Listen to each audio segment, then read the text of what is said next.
మహబూబ్ నగర్ జిల్లా జడ్చర్ల దగ్గర రోడ్డు ప్రమాదం జరిగింది. 44వ జాతీయ రహదారిపై ఒక ట్రావెల్స్ బస్సును మరో ట్రావెల్ బస్సు ఢీకొట్టింది. ఈ ప్రమాదంలో ఒకరు మృతి చెందగా పలువురికి ప్రయాణికులకు గాయాలయ్యాయి. బస్సు డ్రైవర్ పరిస్థితి విషమంగా ఉంది. గాయపడ్డ వారిని ఆసుపత్రికి తరలించి చికిత్సను అందిస్తున్నారు. మృతుడు తిరుపతికి చెందిన అశోక్ రెడ్డిగా గుర్తించారు. తిరుపతి రిటైర్డ్ డీఎస్పీ సాంబశివారెడ్డి కుమారుడిగా నిర్ధారించారు పోలీసులు. ఒక బస్సు హైదరాబాద్ నుంచి తిరుపతి వెళ్తుండగా మరో బస్సు బెంగళూరుకు వెళ్తోంది.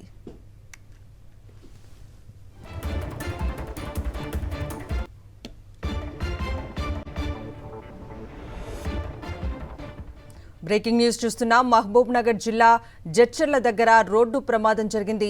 44వ జాతీయ రహదారిపై ఒక ట్రావెల్స్ బస్సులో మరో ట్రావెల్స్ బస్సు ఢీకొట్టింది. ఈ ప్రమాదంలో ఒకరు మృతి చెందగా పలువురు ప్రయాణికులకు గాయాలయ్యాయి. బస్సు డ్రైవర్ పరిస్థితి విషమంగా ఉంది.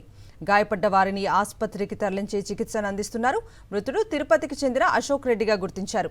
ఇదే అంశానికి సంబంధించి పూర్తి డీటెయిల్స్ మా ప్రతినిధి భాస్కర్ అడిగి తెలుసుకుందాం. భాస్కర్, చెప్పండి, ఈ రోడ్డు ప్రమాదానికి సంబంధించి పూర్తి డీటెయిల్స్ ఏంటి? గాయపడ్డ వారి పరిస్థితి ఎలా ఉంది? అప్డేట్స్ ఏంటి?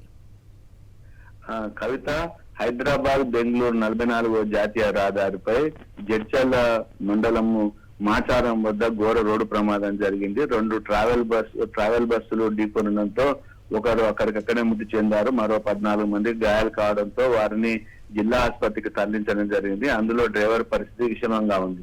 మృతుడు తిరుపతికి చెందినటువంటి సాఫ్ట్వేర్ ఉద్యోగి అశోక్ రెడ్డిగా గుర్తించడం జరిగింది. రాత్రి హైదరాబాద్ నుంచి బెంగళూరు వెళ్తుండేటువంటి ఒక private travel bus Volvo bus వెనుక నుంచి హైదరాబాద్ నుంచి తిరుపతి వెళ్తుండేటువంటి మరొక వోల్వో బస్సు ఢీకొట్టడం జరిగింది. ముందుగా వెళ్తుండేటువంటి బస్సును ఓవర్టేక్ చేసేటువంటి క్రమంలో ముందరి బస్సు డ్రైవర్ సడన్ గా బ్రేక్ వేసినటువంటి క్రమంలో దానికి ఢీకొట్టింది. దీంతో బస్సు యొక్క ముందరి భాగం అంతా నుజ్జు అయినటువంటి పరిస్థితి ఉంది. దీంతో చాలా సేపు వరకు కూడా ఈ జాతీయ రహదారిపై రాకపోకలు తీవ్ర ఇబ్బంది కలిగింది. వెంటనే పోలీసులు ఘటనా స్థలానికి చేరుకొని ట్రాఫిక్ ను నియంత్రించడం జరిగింది. దీనిపైన కేసు నమోదు చేసి దర్యాప్తు చేస్తున్నారు. కవిత.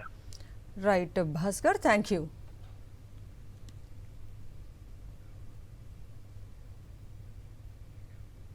ఎన్టీఆర్ జిల్లా కొండూరు మండలం గోపులాపురంలో కారును బైక్ ఢీకొన్న ఘటనలో దిలావత్ నాగు అనే వ్యక్తి మృతి చెందాడు. ప్రమాద ధాటికి బైక్ 2 ముక్కలై పెట్రోల్ లీక్ కావడంతో మంటలు అంటుకుని దగ్ధమయ్యాయి. ప్రమాదంపై కేసు నమోదు చేసి దర్యాప్తు చేపట్టారు పోలీసులు.